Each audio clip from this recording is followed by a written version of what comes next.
ఏం చేస్తామమ్నే మాకేమి చేయకుండా పోనీ నీకు మేము పనిపడితే ఏమైతుంది?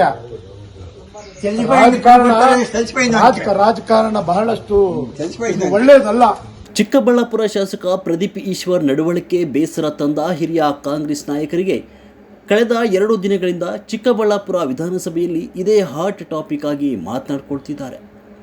ಈ ಗುಪ್ತ ಸಭೆಯಲ್ಲಿ ಭಾಗವಹಿಸಿದ ಎಲ್ಲ ಧೋರಣಿ ನಾಯಕರು ಶಾಸಕ ಪ್ರದೀಪ್ ಈಶ್ವರ್ ಮೇಲೆ ಅಸಮಾಧಾನ ವ್ಯಕ್ತಪಡಿಸಿದ ಕಾಂಗ್ರೆಸ್ನ ಹಿರಿಯ ನಾಯಕರ ಗುಪ್ತ ಸಭೆ. ನಾವೇನಾದರೂ ಮನಸ್ಸು ಮಾಡಿದರೆ ನಿಮ್ಮ ಗತಿ ಏನಾಗುತ್ತೆ ಅಂತ ಶಾಸಕರಿಗೆ ಎಚ್ಚರಿಕೆ ನೀಡಿದ ಸಭಿಕರು, ಚಿಕ್ಕಬಳ್ಳಾಪುರದಲ್ಲಿ ಕಾಂಗ್ರೆಸ್ ಇಬ್ಬಾಗಲಿದೆಯಾ, ಪ್ರತಿಪಕ್ಷಗಳಿಗೆ ಆಹಾರವಾಗಿ ಪರಿಣಮಿಸಲಿದೆ ಈ ಗುಪ್ತ ಸಭೆ. ಎಸ್, ಇದೀಗ ಚಿಕ್ಕಬಳ್ಳಾಪುರದಲ್ಲಿ ಶಾಸಕರು ತನ್ನ ಪಕ್ಷದ ಇಬ್ಬಾಗವನ್ನು ಹೇಗೆ ಕಾಪಾಡಿಕೊಳ್ತಾರೆ ಎಂಬುದನ್ನು ರಾಜಕೀಯ ವಲಯದಲ್ಲಿ ಬಿಸಿ ಬಿಸಿ ಚರ್ಚೆಗೆ ಗ್ರಾಸವಾಗಿದೆ. ಸ್ವಪಕ್ಷದಲ್ಲೇ ಎದುರ ಅಂತಹ ಸಂಕಟಕ್ಕೆ ಪ್ರದೀಪ್ ಸರ್ ಈಗ ಮದ್ದು ಎಲ್ಲಿಂದ ಹುಡುಕ್ತಾರೆ ಎಂಬುದು ಕಾದು ನೋಡಬೇಕಿದೆ.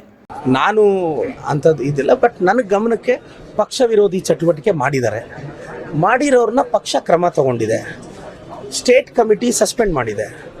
ಏನು ಪಕ್ಷ ವಿರೋಧಿ ಚಟುವಟಿಕೆ ಮಾಡ್ಕೊಂಡಿದ್ರೆ ನೋಡ್ಕೊಂಡಿರ್ಬೇಕಾ? ಅವ್ರು ಯಾರಾದರೂ ಕಿತ್ತು ಬಿಸಾಕ್ತೀವ್ರಿ. ಕಾಂಗ್ರೆಸ್ ಪಾರ್ಟಿ ನಮ್ಮಪ್ಪಂದು ಅಲ್ಲ, ಅವರಪ್ಪಂದು ಅಲ್ಲ. ಇಲ್ಲಿ ಪಾರ್ಟಿನೇ ದೊಡ್ಡದು. ಇಲ್ಲಿ ಪ್ರದೀಪ್ ಈಶ್ವರ್ ದೊಡ್ಡವರಲ್ಲ, ಇನ್ನೊಬ್ರು ದೊಡ್ಡದಲ್ಲ. ಅದು ಎಂಥ ಸೀನಿಯರ್ ನಮ್ಮ ತಾಲೂಕಲ್ಲಿ ಪಕ್ಷ ವಿರೋಧಿ ಚಟುವಟಿಕೆ ಮಾಡಿದ್ರೆ, ನಾನು ಹಳಬ್ರು ಇದ್ರಲ್ಲ ಕಾಂಗ್ರೆಸ್ಸಲ್ಲಿ ಒಬ್ರು MLA 2 ಟರ್ಮು, ಅವರಷ್ಟು ಒಳ್ಳೆಯವನಂತೂ ಅಲ್ಲ. ನನಗಂಥ ಸ್ಮಾರ್ಟ್ ಪಾಲಿಟಿಕ್ಸ್ ಗೊತ್ತೇ ಇಲ್ಲ.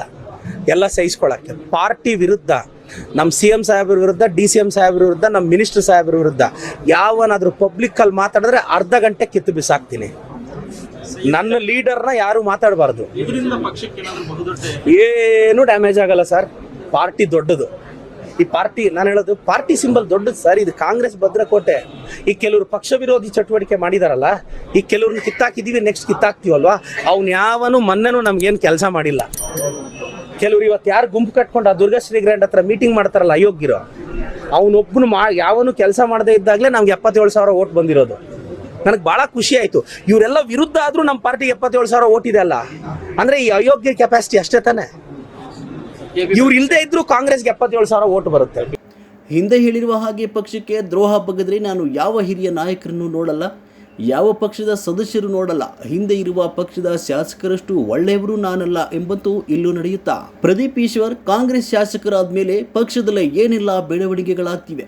ಸ್ವಪಕ್ಷದವರ ಹೊಂದಾಣಿಕೆ ಕೊರತೆಯಿಂದಾಗಿಯೇ ಲೋಕಸಭೆ ಸ್ಥಳೀಯ ಚುನಾವಣೆಗಳು, ಚಿಕ್ಕಬಳ್ಳಾಪುರ ನಗರಸಭೆ, ವ್ಯವಸಾಯ ಉತ್ಪನ್ನ ಮಾರುಕಟ್ಟೆ ಸಂಘ, PLD ಬ್ಯಾಂಕ್, ಇನ್ನು ಹಲವಾರು ಸ್ಥಳೀಯ ಚುನಾವಣೆಗಳಲ್ಲಿ ಕಾಂಗ್ರೆಸ್ಗೆ ಹಿನ್ನಡೆ ಆಗಿರುವುದು ಇದೆ ಕಾರಣ ಅಂತ ಅನಿಸ್ತಾ ಇದೆ. ಮುಂದೆ ಪಕ್ಷನ ಯಾವ ರೀತಿ ನಾವು ಕಟ್ಟಬೇಕು, ಈ ನಮ್ಮ ಪ್ರದೀಪ್ ಈಶ್ವರ್ ಅವ್ರನ್ನ ನಂಬಿಕೊಂಡ್ರೆ ಪಕ್ಷ ಇನ್ನಷ್ಟು ಹಾಳಾಗುತ್ತೆ ಅನ್ನೋಂಥದ್ದು ಎಲ್ಲ ಮುಖಂಡರು ಗೊತ್ತಿರ್ತಕ್ಕಂಥ ವಿಚಾರ. ಅವ್ರನ್ನ ಬಂದರೆ ಅವ್ರನ್ನೂ ವಿಶ್ವಾಸಕ್ಕೆ ತಗೊಳ್ಳೋಣ. ಇಲ್ಲಂತಂದ್ರೆ ನಾವು ಪಾರ್ಟಿ ಉಳಿದ್ರೆ ನಾವು ಉಳಿತೀವಿ, ಪಾರ್ಟಿ ಉಳಿಲ್ಲ ಅಂತಂದರೆ ನಮಗೂ ಕಷ್ಟ ಆಗುತ್ತೆ. ಅದೇನೆ, ಹಂಗಾಗಿ ನಿಮ್ಮ ಅಭಿಪ್ರಾಯಗಳು ತಗೊಂಡು ಮುಂದೆ ಆಂಜನಪ್ಪಣ್ಣ, ಮುನಿಯಪ್ಪಣ್ಣ, ನಾವೆಲ್ಲ ಕೂಡ ನಾವೆಲ್ಲ ಸೇರಿ ಪಕ್ಷನ ಕಟ್ಟೋದಕ್ಕೆ ಒಂದು ఏం చేస్తామమ్నే మాకేమి చేయకుండా పోనీ నీకు మేము పనిపడితే ఏమైతుంది? ರಾಜಕಾರಣ ಬಹಳಷ್ಟು ಒಳ್ಳೆಯದಲ್ಲ.